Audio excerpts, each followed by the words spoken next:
Hey everyone, it's time for another Disney character trivia, and we're going to be covering a character I know many of you will enjoy. It's time for Roger Rabbit.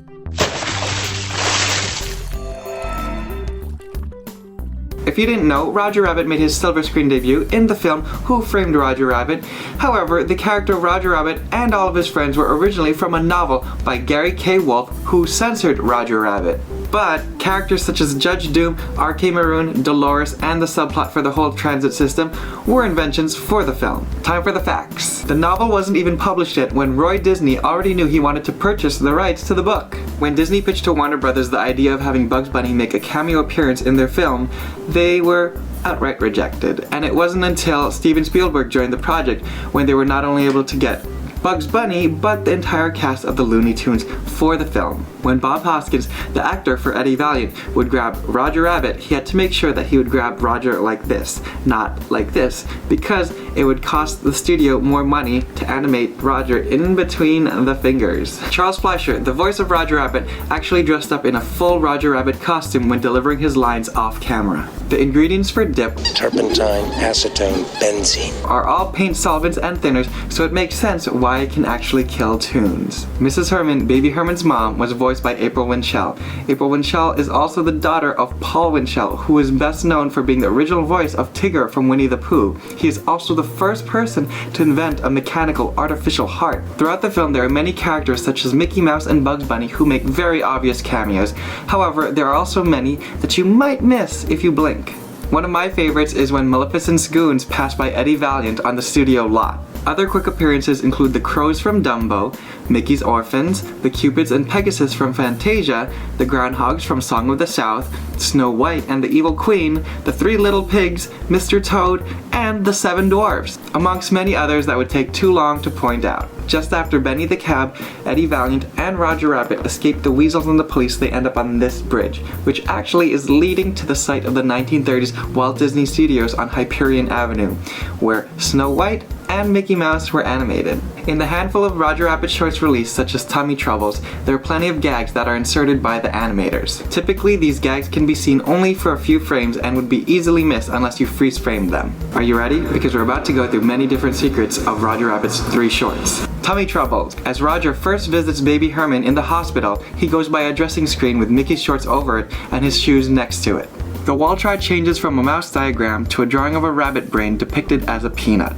Roger's wheeled past various departments of the hospital at lightning speed. Here are all the doors that we pass, from pathology to biology and many more. The animators note that the Danger laser machine was made in Glendale. You'd only know this if you freezed at the right second. Next to the elevator is a mouse hole with ears cut into it. It's a hidden Mickey. Mickey Mouse actually makes an appearance in this short, or at least it's quite possibly him, and in an unconventional way. Roger falls through the hospital floors at one point, and on one floor is Mickey Mouse in the bathroom stall, with his familiar yellow shoes and red shorts on the floor. Let me know if you think that's Mickey. Moving on to Roger's next short, Roller Coaster Rabbit. We immediately see a cut-off poster referencing the previous short, Tummy Troubles, with a caption that says, "Have fun till you puke." Other posters include The Little Mermaid and even The Wooden Boy, which pokes fun at the then chairman of the Disney Studios, Jeffrey Katzenberg, who insists on descriptive titles for animated features. Oh, and there's a cameo of Clarabelle Cow as a fortune teller. Here's one that many Disney cast members would enjoy. Roger Rabbit goes through Baby Herman's carriage and discards many items, including Mickey Mouse ears. And right after that is the training manual for Disney employees on maintaining that Disney look. Finally, when Roger and Baby Herman go on the roller coaster, there's a tiny little detail that you'll absolutely miss if you don't freeze frame. Did you catch it? No? There. A handsaw stuck in the middle of the roller coaster. That looks safe. Moving on to the last short of Roger's, very quickly, here are my favorite gags from this one. In the very beginning, we see the Succo-Lux vac make an appearance. You may recall this very same vacuum from Who Framed Roger Rabbit in their opening short, Something's Cookin'. Roger later finds himself dealing with a beehive and swallowing a couple of bees. Within seconds, he spits out various bees.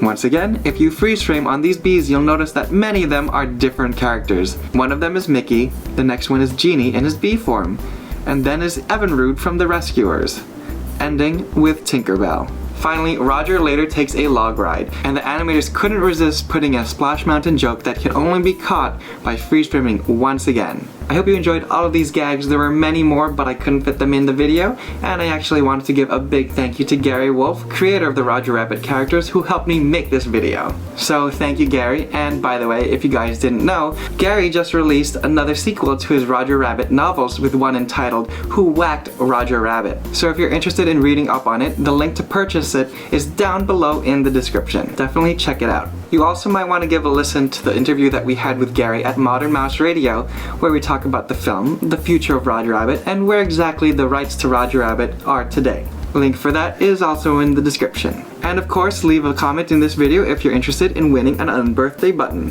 And don't forget to follow me on all of my social media accounts. Extra chances to win an unbirthday button are always announced on those individual channels, so you definitely want to subscribe to them all. Anyway, that's all guys, and bye.